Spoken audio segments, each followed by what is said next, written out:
Today on CityCast Chicago, the Johnson administration signs a controversial $30 million contract to house asylum seekers.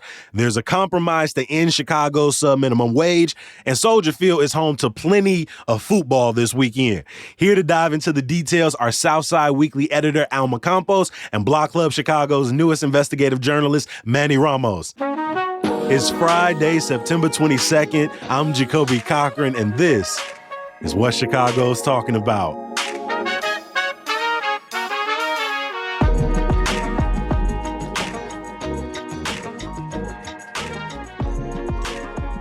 Morning, Alma. How you feeling today? I'm feeling great. Thank you for having me. How about you? I'm doing good this morning. I'm glad to have both of y'all. Manny, how you feeling? Doing fantastic. Thanks for having me on again. Appreciate it. You are sitting outside, and obviously due to the weather, you got a hoodie on, my friend, and a cap, which just goes to remind everybody that this weekend is the calendar last day of summer. We might probably still have some good weather days outside, but we're officially moving into the fall. All of the tulips have died in my neighborhood. The leaves are changing color. A lot of that summer color is giving way to more oranges and greens. So I want to know, what are y'all looking forward to this Chicago fall before we settle into a Chicago winter? Manny, I'm going to start with you. What you looking forward to over the next couple of months? I'm a huge fan of pumpkin patches and things of that nature, so I can't wait to start hitting up the corn mazes and doing all, apple cider and everything like that. So big fan of fall, love it. And as a big hoodie guy, as you could tell too. I love it. So you get into the classic fall things. You like to go do the maze. Are you a pumpkin carver as well? I've carved a pumpkin one time in my life. I made a minion, one of them little yellow things. Do you carve pumpkins too? 100%. I'm not an expert. I wouldn't call myself a pumpkin artist, but I definitely, chop up a few pumpkins every now and again. I love that. Alma, do you get into the fall spirit as well? Do you like a good pumpkin patch? I do. I actually have a 9-year-old daughter. And I guess if it wasn't for her enthusiasm, I wouldn't really get into it as much. But she gets me really excited about it. She's like, are we going to go apple picking and, get a pumpkin? And so I get excited about it with her. So I'm looking forward to all of that. That's beautiful. Every single week on CityCast, we bring in these amazing voices from across Chicago to give us some extra context on the stories that matter to them this week. And we're kicking it off with a big one that we've been following. 2 weeks ago, Mayor Brandon Johnson proposed housing asylum seekers and arriving migrants in these pseudo-winterized base camps, as they've been referred to. We didn't get much word at the time on the timeline, the cost, or locations.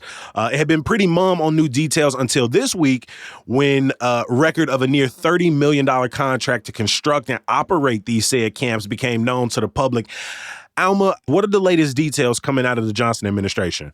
Yeah, right. So 2 weeks ago, we didn't really know too much about what this all, how it's going to be operated and by whom and the details. But the news about this broke yesterday about a private facility that will be building asylum seeker camps, right? And this particular facility has had many controversies in the past, particularly in Canada and Texas. Facility is Garda World, and they oversaw the detention of immigrants in Vancouver and Texas, Fort Bliss, I believe. And there was this one incident where in 2021, for example, in Vancouver, detainees went on a hunger strike 3 times to protest the really bad conditions at the facility. And just in 2023, too, there's an immigrant who died after being found in a medical stress situation in Canada. So, while we do have more details about what will happen to the over 1,600 asylum seekers in police stations, there has been, a lot of controversies about the specific facility, operating with, particular security, kind of militarized style. Yeah, Garda World is this private security firm that has operated facilities. It's operated transport for asylum seekers out of Florida. And like you said, they have this checker pass. The Denver Post has reported on, I believe the Tampa Bay Times has reported on hunger strikes, constant call from people living inside those facilities of inhumane conditions. People have wondered, they've had a checker pass in their security company on loss of money.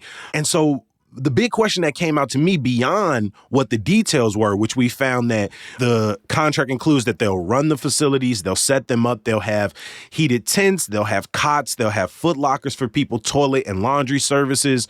But Manny, I want to bring you in here. Why would the Johnson administration sign a contract seemingly behind closed doors with a questionable company? Yeah, and I think it's important to note that it's not just the city of Chicago. This is a contract that also looks like the state has also participated in. Illinois has a similar contract already with this organization. It Over seems $100 million. Yeah, exactly. And it seems to be, out of an act of desperation in the sense where, we have thousands of migrants still sleeping on the floors of police stations, as well as, over 6,000 have been through 18 shelters across the city. So the city seems to be in a state of desperation to try to find some type of facility to house these migrants that are coming in from border states. Now, whether or not these facilities are going to be sanitary, we're approaching the winter where COVID is seeming to be rampant, and whether or not that's going to have a huge influence. Are the care is going to be adequate enough? That all remains to be seen. But from the city standpoint, they're looking at it from, we need to get these folks out of floors and move them to places where we can have a better eye on them. Alma, we're talking about balancing this desperation on the part of the city. We're providing humane resources to people as they arrive to Chicago. How did the Johnson administration respond to these reports that came from your colleague at Southside Weekly? They basically responded that they selected to build and operate the shelters, the housing, tents, base camps, basically, which a lot of people actually have referred to as like refugee camps. But the Johnson administration basically said it was based on expediency, right? Like Manny pointed out, because of the statewide, they have like a statewide master contract with the state of Illinois. And basically that was their response. It was based on expediency and the prior relationship with the state.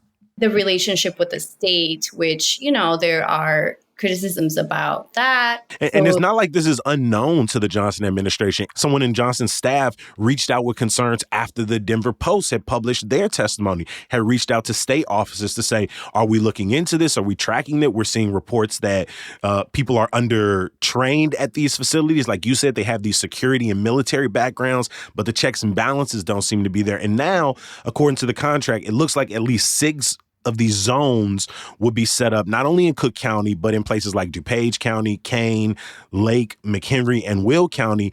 But we don't know where exactly they'll be located, when they'll be built, what their term is, how long they might be there, even though this $29 million is expected to be paid out over the next year. And we know, like you said, Manny, the city is desperate. Expenditures to help asylum seekers and migrants may top $300 million going into next year. But these concerns have to be taken seriously. We've already had reports of what are these migrants dealing with at places like O'Hare, inside police stations, people being kicked out of some of the facilities that have been set up in neighborhoods around Chicago. And this seems like another opportunity that even in desperation, the city could have provided better upfront communication. And for us not to get that only makes it, just a more precarious situation for all people involved. Yeah, and I feel like, does having a statewide contract, bind you to, having, this facility then be the one that builds the base camps, the tents? Yeah, the Johnson administration is going to have a lot of questions to answer over the next few weeks. This process is subject to a lot of scrutiny, but it seems like there may be some help. He was very out in front alongside Governor J.B. Pritzker to praise the Biden administration for offering some semblance of assistance, allowing people to expedite work visas. What does that look like, Manny, for asylum seekers in Chicago right now? Yeah, so the U.S. Department of Homeland Security announced late Wednesday that it would allow expedited work visas for Venezuelans seeking asylum in the United States. This move is in lockstep with Democrats who have been calling on the Biden administration to do this since migrants, which have largely been Venezuelan, have started arriving in cities like Chicago over a year ago. This decision basically would allow hundreds of thousands of Venezuelan migrants to live and work in the United States legally. in the country for 18 months. And as you mentioned, the city's facing a huge budget deficit heading into 2024. So this is an effort to sort of allow folks to be more self-sufficient when it comes to working and providing for themselves. So the federal government's move can help alleviate some of those burdens that cities that consider themselves welcoming to migrants, but simply don't have the infrastructure in place to help them out effectively. And like you mentioned again, it's reportedly costing the city about $20 million per month to support new arrivals. Have we heard anything from the Johnson administration? How do we make sure people don't fall through the cracks? I read a story last week that some Venezuelans were not allowed back into a migrant shelter because they had gone out to seek work and had secured work. Has the Johnson administration given any word on how they'll help people transition into not only finding work, being able to secure housing? Because we know them early days of a new job, you're not immediately going to be able to just go get an apartment and get all the resources you need. Yeah, so the Johnson administration is working with various nonprofit organizations in Chicago that they fund, for example, case managers who help migrants with the process of their immigration cases. For example, I was actually volunteering with a nonprofit organization last week. And I met, folks who were connected to case managers, where they help them with their immigration case for the possibility of them to stay, which, by the way, a lot of them probably won't be able to stay because they won't be approved for asylum. So many might fall into the cracks, right, and be deported. And what happens to many who aren't approved for asylum and to be able to stay in the United States is they get lost in the shadows. And we have seen that a lot with other immigrants of Mexican descent, of Central American descent. Is, they come, to the country and they go through the asylum process. They aren't able to get their documentation. And so what they do is they change their addresses, they move, they go to different states, and they end up, falling into the cracks. So it's great that we have this temporary, protected status where they are able to work, but it doesn't mean that they're guaranteed to stay in this country, for the rest of their lives. So that's a very interesting point. I also want to say that this temporary TPS, temporary protected status, is for people of Venezuelan descent from Venezuela, and not Colombian, which I met a lot of Colombian single mothers. Good point. Precisely at a particular police station. I don't know how many of Colombian descent exist in the city of Chicago in the U.S., but I wonder what happens to a lot of the Colombian asylum seekers.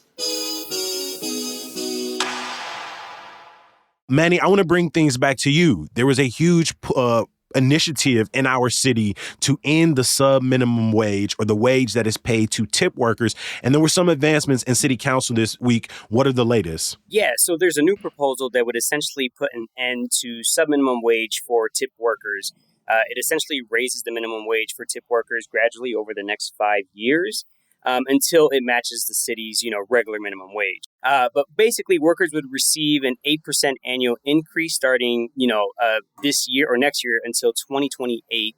And this, of course, has a lot of restaurant owners upset, as you can imagine, and worried that the increased cost would put so many businesses at risk of shuttering with the added labor costs. One bar owner told the Chicago Sun-Times that this would encourage them to close up shop forever, and that some of their bartenders were already making more money than them, which, frankly, I find hard to believe. But workers like the idea, as, tips aren't guaranteed completely, right? You can serve a table that the bill is $300, but not get any tip from that. So, you're working for below minimum wage at that point, which really puts a risk for them, to pay rent, to put clothes on their body, to pay their bills and things of that nature. So it seems to be, it has sort of a lot of the business class and restaurant owner associations sort of up in arms that this is a dangerous precedent, with more workers sort of like on the fence with it, that they are in favor of it. But they also worry that this can cause, businesses to reduce staff and ultimately cut their jobs and cut their hours. Exactly.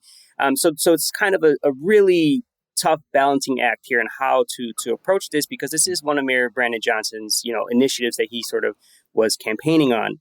And there has been some revision to this to make it more friendly, but there still are concerns lingering. Yeah, the Illinois Restaurant Association says they didn't love it, but it is a compromise that people can get behind. It passed through committee 9-3, will go in front of the full city council over the next couple of weeks. I got to ask you, are you feeling tip fatigue? I feel like everywhere I go now, the registers change to where they just flip the little iPad around to me and they say, you want to give me 10, 15, 18, 25%, right? In some places, I understood that, especially if I'm going to sit down to eat. But now I feel like I see that every single where. Yeah, I don't know how to feel about that. I mean, yeah, everywhere, right?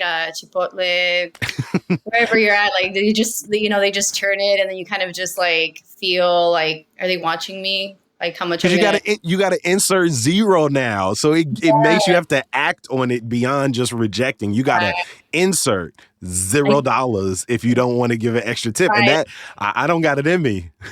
Yeah, and I don't have it in me to put zero either, especially when they're like looking at me and I'm like, okay, I got to do this. Like it's, I try to tip, whenever I can, even if it's like the, minimum, when depending too, on where you're at and stuff like that. But I mean, I try to, I know other countries are not on tips. I think it's just the US. I'm not really sure about all the history, but, I'm hopeful about this. This would change a lot. Alma, I want to stay with you. You had a Southside Weekly piece come out a couple of weeks ago where you sat down with 3 environmental justice organizers, Trinity Colon, Gina Ramirez, and Anthony Moser, the last 2 who we've had on the show. Can you talk a little bit about this piece? Piece is called This Is How You Do It Right. And it's a feature story, basically environmental justice organizers telling the city, hey, this is how you do it right when it comes to environmental justice. I spoke to a young woman, Trinity Colon, like you mentioned, who I met when she was 17. This is at the beginning of the Stop General Iron movement.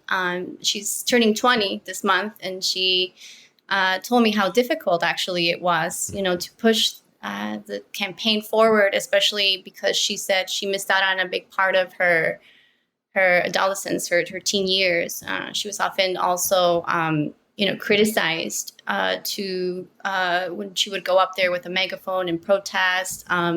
She was criticized in person and also on social media for like little things like the clothes that she wore and her size, and basically for being a young woman who was demanding justice, right? Like I spoke to Anthony Moser, he's a software developer, to dig through, data that's basically just put on, some Chicago, City of Chicago website, right?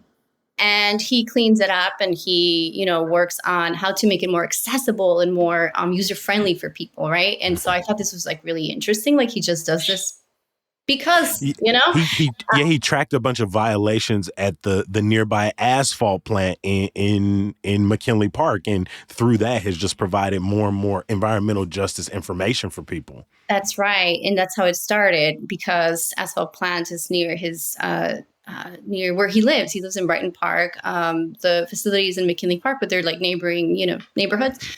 In addition to promising to restart a Department of Environment, Brandon Johnson just this week announced some policy goals and some reform efforts, things from improving better response times to environmental complaint, doing some more around air monitoring and air pollution, around public engagement for new construction. Did these individuals you sat down with, did they feel excited about Johnson's administration, the rhetoric, and also some of these early moves? They felt, I actually spoke to these 3 people about the cumulative impact assessment, which is, a 15-month process, which looks at where industrial facilities are placed in the city of Chicago, which we, the report, we needed in writing, right? Predominantly Black and brown and poor communities, right? But looking at like the goals and like the things, it's like the action plan, right? Came out a couple of days ago. They are excited. Anthony Moser is excited. So is Trinity Colon, and so is Gina Ramirez, who's been working on this for a long time. Like, with Pet Coke and all of that happening in the Southeast side, they're excited, but they also vow to continue to push. So there was like this balance of like, we're hopeful, we're excited, but we're not going to keep our eyes off of this. Every episode of CityCast ends the same way with some good news. This is just something positive to get the listener through the episode, through the weekend, through the rest of their week. Manny, let's bring it back to you. What is your good news? Well, my good news is really selfish. I just want to start by saying that and apologizing. That is perfectly okay. Yeah, but in a couple weeks, I'm going to be taking a trip up to the Oregon coast, spending some time up there. So pretty excited about that, and looking forward to having that crazy Pacific wind hit my face. You talked about some of the things you love doing in fall, and a lot of it sounded like being outdoors, apples, pumpkin patch, corn mazes. Yeah. What is your outdoor plans for when you get up to the Northwest? We're going to be doing a lot of hiking, as you can imagine, visiting those trails that they got, some of the waterfalls. Also want to do some White Rapid stuff.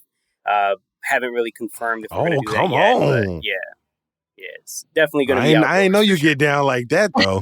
Yeah. Alma, let's kick it over to you. What is your some good news?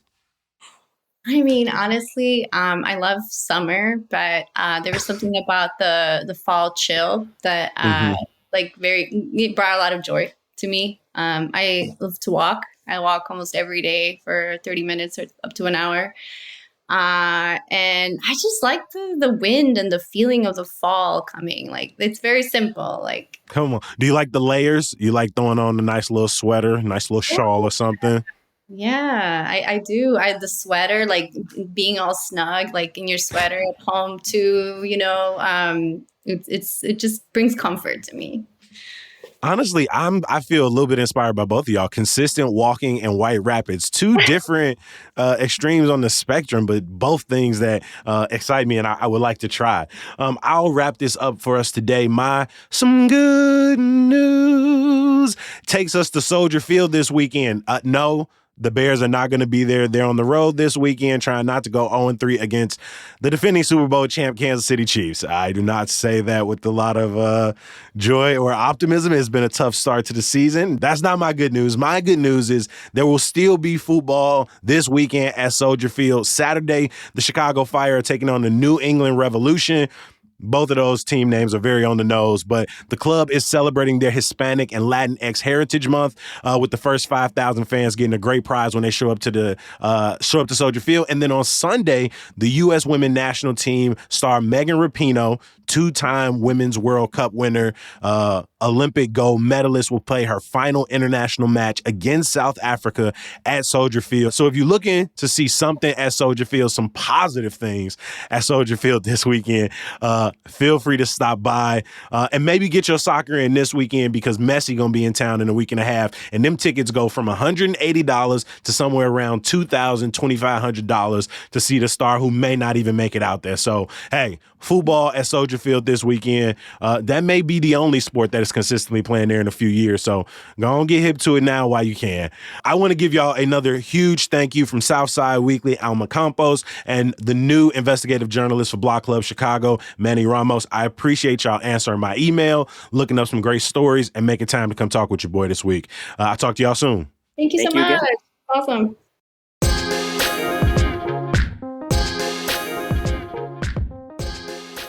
Before I let you go, I want to give a huge thank you to the people who make CityCast Chicago. That's lead producer Samal Alisea. Our newsletter editor is Sydney Madden. Our producers are Grant Irving and Elizabeth Kama. The music we all love is from Sam Thousand, All the Kimonos, and Mark Greenberg from the Mayfair Workshop. Of course, I got to thank you. If you weren't listening to CityCast Chicago, if you weren't reading Hey Chicago, I don't think we'd still have a job. So thank you. All next week, we got your fall getaway guide and bright and early on Monday. Meet us back here where we're answering your questions about student loan repayments. Yes, the thing I've been ignoring for the last 2 years. It's upon us. I'll talk to you then. Peace.